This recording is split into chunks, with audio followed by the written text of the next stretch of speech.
going to learn English grammar. आज आपल्याला पाहायचं इंग्लिश ग्रामरचा नवीन चॅप्टर कुठला पाहायचा आज इंग्लिश ग्रामरचा? आज पाहायचा ॲडजेक्टिव्ह. काय पाहायचं आहे आपल्याला? Adjective mean what is mean by adjective? Adjective म्हणजे काय? तर ॲडजेक्टिव्हला आपण मराठीतून म्हणतो विशेषण. मग विशेषण म्हणजे काय? विशेषण म्हणजे काय आपल्याला पहिल्यांदा मराठीतून माहित पाहिजे. विशेषण म्हणजे नामाबद्दल विशेष माहिती सांगणारा असतो किंवा सर्व नामाबद्दल विशेष माहिती सांगणारा शब्द असतो त्याला आपण म्हणतो विशेषण. मग त्यालाच आपल्याला इंग्लिश मधून बघायचं. तर इंग्लिश मधून त्याला म्हणतात ॲडजेक्टिव्ह. मग ॲडजेक्टिव्ह म्हणजे काय? ॲडजेक्टिव्ह म्हणजे सुद्धा तेच येते की the words or the adjective tell the quality of noun or pronoun. तो नामाबद्दल काहीतरी विशेष सांगत असतो, त्याच्या गुणाबद्दल काहीतरी सांगत असतो, त्याला म्हणायचं ॲडजेक्टिव्ह. ओके, म्हणजे एक सेंटेन्स घेऊया मग तुम्हाला समजून येईल. He is a poor man. You know that he is a man. आपल्याला माहिती आहे तो कोण आहे? तो एक माणूस आहे. पण तो कसा माणूस आहे? पुअर आहे. तो माणूस कसा आहे म्हणजे या नामाबद्दल हे काय सांगतोय? विशेष माहिती सांगतोय. कुठला मॅन? He is man. म्हणजे तो कोण मॅन असेल? He is a man. तो कसा आहे? गरीब आहे. तो कसा आहे? गरीब आहे. म्हणजे हे काय झालं ह्यातलं ॲडजेक्टिव्ह. ओके, मग आपण ह्याला माहिती आहे ह्याला प्रोनाउन म्हणतो.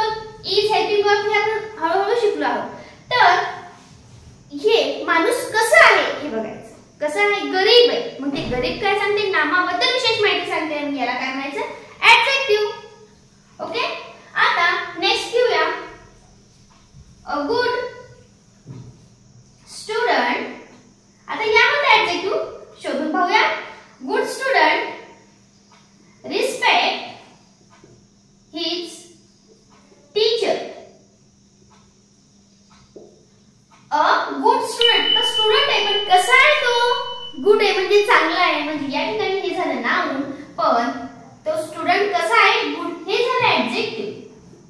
हे काय झालं? या सेंटेन्स मधलं काय झालं? हे ॲडजेक्टिव्ह. म्हणजे पहा दोन्हीमध्ये आपण थोडं कंपेअर करूया. माणूस कसा आहे म्हणजे एखाद्या नामाबद्दल विशेष माहिती सांगते. तो एक मॅन आहे, कॉमन झालं. पण तो कसा आहे? खूप गरीब आहे. म्हणजे गरीब झालं, त्या नामाबद्दल विशेष माहिती सांगतोय. कोण? हा पुअर वर्ड्स, गरीब. Okay, then here is a student a good student respect his teacher. कसे स्टुडंट रिस्पेक्ट करतात? गुड. म्हणजे ही एक क्वालिटी आहे कुणाची? ह्या विद्यार्थ्याची. म्हणजे स्टुडंट कसे आहे? Good. Good student respect his. म्हणजे हे गुड काय झालंय? गुड हे एका ह्या नामाबद्दल काय सांगते? विशेष माहिती सांगते. ते चांगले विद्यार्थी आहेत. पण कसे आहेत ते विद्यार्थी? गुड. हाऊ? गुड. म्हणून हे काय झालं? ॲडजेक्टिव्ह. अजून काय एकदम आपण सेंटेन्स किंवा त्यामधला ॲडजेक्टिव्ह शोधून पाहूया.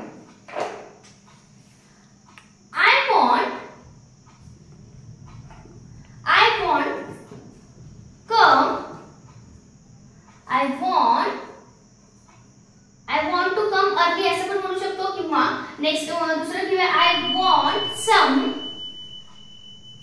cold water. I want some cold water. आता या ठिकाणी काय केले? पाणी पाहिजे त्याला, पण कसलं पाहिजे? गरम चालेल का? साधं चालेल का? नाही, हे सांगते मला कोल्ड वॉटर पाहिजे. काय सांगते तो? कोल्ड वॉटर पाहिजे. Cold is the adjective. Cold काय इथं? ॲडजेक्टिव्ह. अजून पाहूया. Misha has many friends. पहा मिशाला फ्रेंड आहे. Misha has many friends. आता इथं काय? चांगले वाईट असं काहीच दिलं नाही. मग many. मग असं कसं? हे नामाबद्दल काय? खूप मित्र आहेत त्याला. कसे? खूप मित्र आहेत. म्हणजे पहा तुम्हाला वाटेल की क्वालिटी म्हणजे कोल्ड, गुड असंच काहीतरी असतं. असं नाही. यामध्ये परत टाईप आहेत. Adjective of quality, adjective of quantity, परत डिस्ट्रीब्युटिव्ह ॲडजेक्टिव्ह, असे भरपूर ह्यातले टाईप आहेत. फक्त आज आपण क्लिअर करायचं आहे कन्सेप्ट. ॲडजेक्टिव्ह कशाला म्हणायचं? काय म्हणायचं? ॲडजेक्टिव्ह कशाला म्हणायचं? हे कन्सेप्ट आपण क्लिअर केलं की आपल्याला समजून येते की आपण काय पाहिलं आता मगाशी पुअर होतं. म्हणजे पहा poor, cold, good, many, beautiful. अजून आपण म्हणू शकतो big. This is the so huge building. म्हणतो ह्यूज म्हणजे खूप उंच बिल्डिंग आहे किंवा खूप मोठी बिल्डिंग आहे असं आपण म्हणू शकतो.